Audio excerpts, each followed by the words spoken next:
ایک اور مقصد اللہ سبحانہ وتعالیٰ نے اس کو پیدا کرنے میں رکھا ہے، وہ یہ ہے کہ دنیا کی بے ثباتی بتلانے کے لیے کہ دنیا کتنی ہلکی چیز ہے اللہ کے نزدیک۔ ایک تو کفار کی زندگی بتانے کے لیے، ایک اور چیز جو میں بتانے جا رہا چاہتی چیز وہ ہے دنیا سے متعلق کہ دنیا اللہ سبحانہ وتعالیٰ کے نزدیک ایک معمولی چیز ہے، بالکل معمولی چیز، اس کی کوئی قیمت نہیں ہے، اس کی کوئی حیثیت نہیں ہے۔ ایک حدیث مبارکہ ہے، امام ترمذی رحمہ اللہ اور امام ابن ماجہ رحمہ اللہ اپنے اپنے حدیث کی کتاب میں ایک مستقل کتاب لائے، اپنے سنن میں کتاب الزہد کے نام سے، اس میں اس حدیث کو لائے ہیں۔ سہل بن سعد الساعدی رضی اللہ عنہ، سہل بن سعد الساعدی رضی اللہ عنہ بنو ساعدہ کے تھے، اس لیے الساعدی، ان کا نام تھا سہل رضی اللہ عنہ۔ جب آپ صلی اللہ علیہ وسلم کا انتقال ہوا تو چھوٹی عمر کے تھے، 16 سال 17 سال کی عمر کے تھے، لیکن بہت سارے احادیث سنے تھے انہوں نے اللہ کے رسول سے صلی اللہ علیہ وسلم۔ ملک شام چلے گئے تھے اور پھر مدینے میں آئے، اور سب سے آخر میں انتقال ہونے والے صحابی مدینے کے اندر 80 پر 6 ہجری میں ان کا انتقال ہوا۔ سہل بن سعد الساعدی رضی اللہ عنہ کہتے ہیں کہ ذو الحلیفہ جو مقام ہے، جو مدینے کے جنوب میں آتا ہے، مکے کے جانب جو اس کا مخرج ہے، نکلنے کا راستہ ذو الحلیفہ، کہا کہ ہم وہاں پر جا رہے تھے اللہ کے رسول کے ساتھ، کافی لوگ تھے، کسی کے گھر کے سامنے ایک بکری مری پڑی تھی اور بالکل اس کی ہڈیاں باہر آ چکی تھی، گندی بو تھی اس میں۔ اللہ کے رسول نے کہا صلی اللہ علیہ وسلم، اترون هذه هينة على صاحبها، کہ تم دیکھ نہیں رہو اس بکری کو، اس کا جو مالک ہے اس مالک کے پاس اس بکری کی کیا قیمت ہے، کتنی ذلیل ہے۔ اگر کوئی پوچھنا چاہے اس کے پاس آ کے، اس کے مالک کے پاس، یہ جو سڑی گلی جو بکری ہے آپ جو باہر مری پڑی ہے، میں لے کے جاؤں، کیا بولے گا وہ؟ پہلے لے کے جاؤ، میرے پاس کوئی حیثیت ہی نہیں اس کی۔ آپ علیہ السلام نے کہا کہ فوالذی نفسی بیدی للدنیا اہون علی اللہ، للدنیا اہون علی اللہ ہذہ عند صاحبها۔ اللہ کے رسول علیہ السلام نے کہا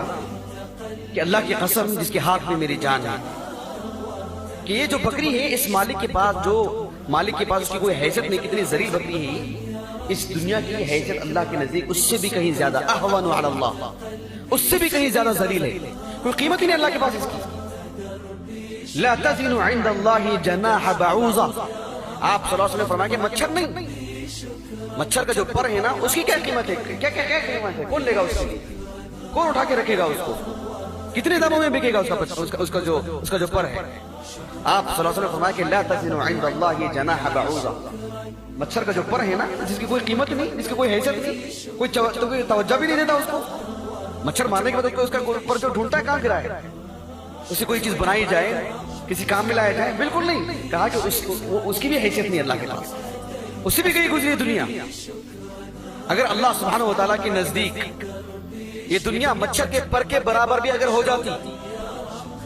مچھر کے پر کے برابر بھی ہو جاتی، ما سقا کافرا منہا قطرتا ابدا، ایک گھونٹ پانی بھی نہیں ملتا کفار۔ اگر اس کی کوئی حیثیت ہوتی تو کوئی حیثیت ہی نہیں، لے کے جاؤ یہاں سے۔ کسی نے مچھر مار دیا اور اس کے پر کے لیے کوئی دوڑیں گے لینے کے لیے، اس کی قیمت بنے گی، کوئی اٹھا کے رکھے گا کہ اس کو جو میں اتنی قیمت میں بیچوں گا، لے کے جاؤ، وہ کوئی لیتا بھی نہیں اس کو۔ اللہ کے نزدیک اس دنیا کی کوئی حیثیت ہی نہیں ہے۔ اللہ کے نزدیک ایمان مانگنا چاہیے، ایمان مانگنا چاہیے، ثبات قدمی مانگنی چاہیے، اس کی بڑی قیمت ہے، وہ سب کو نہیں دیتا رب العالمین، وہ بھلے ہی نبی کے باپ ہوں، نبی کے گھرانے کے لوگ ہوں، نہیں دیتا رب العالمین سب کو، اس کی بہت قیمت ہے۔ دنیا کی کوئی قیمت نہیں ہے، ہاتھ اٹھا کے نہ بھی مانگے تب بھی اولاد مل جاتی ہے آدمی کو، تب بھی کھانا مل جائے گا اس کو، تب بھی لباس مل جائے گا اس کو، تب بھی نیند آ جائے گی اس کو، رب العالمین سے نہ بھی مانگے، کافر ہے، رب العالمین کو گالیاں بھی کوئی دے تب بھی اس سے پیٹ بھر کے کھانا مل جائے گا، کوئی حیثیت ہی نہیں اس کی۔ اللہ تعالیٰ عافیت کے ساتھ رہے گا، صحت کے ساتھ رکھے گا، اگر اللہ کی عبادت نہ بھی کی جائے، لیکن ایمان نہیں ملے گا، اللہ سبحانہ وتعالیٰ کی شریعت کا علم نہیں ملے گا، اللہ کی معرفت نہیں ملے گی، اس کی بڑی قیمت ہے۔ اس کے لیے تو بھیک مانگنی پڑے گی، اس کے لیے تو بہت شور آنا پڑے گا، اور اس کے لیے بہت قربانیاں دینی پڑے گی، اس لیے کہ اس کی قیمت ہے رب العالمین کے پاس، دنیا کی نہیں۔ اگر ہوتی تو ایک قطرہ بھی، یہ معمولی بات نہیں، حدیث میں غور کیجیے آپ، یعنی ایک قطرہ بھی نہیں ملتا۔ اللہ اکبر، سبحان اللہ۔